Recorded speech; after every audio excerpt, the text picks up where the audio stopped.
في صبر، ما في صبر لأن ما في طاقة، ما في طاقة. هذه مشكلة. هذا واقع كلام. أيوة. أخبركم بآخر قصة.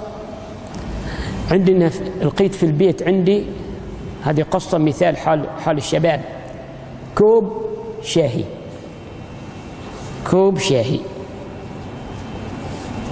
كوب الشاهي مخليه في جانب من مدة يعني، وفي شيء أسود يابس، ما أعرف أبو يابس هيش.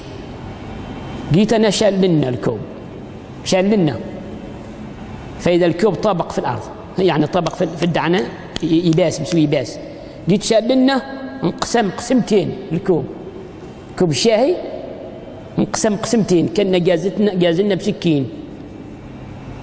أنا استغربت، هذا حتى الماكينة إذا قصدتك ما يستوي كذا. قمت أسألهم هذا الكوب مو كان فيه؟ قال هذا كان فيه بيبسي، والبيبسي باقي على حيط الخط، شوف الخط الأسود على هناك كان أول ويبس، ومن حيط الخط انقص زجاجة، انقص. نعم بعيني هذا شاهدته، ما حد أخبرني عنه. فمعنى ذلك أن هذه الأمور الغازية، هذه المشروبات الغازية واجد فيها خطر على العظمان، واجد خطر.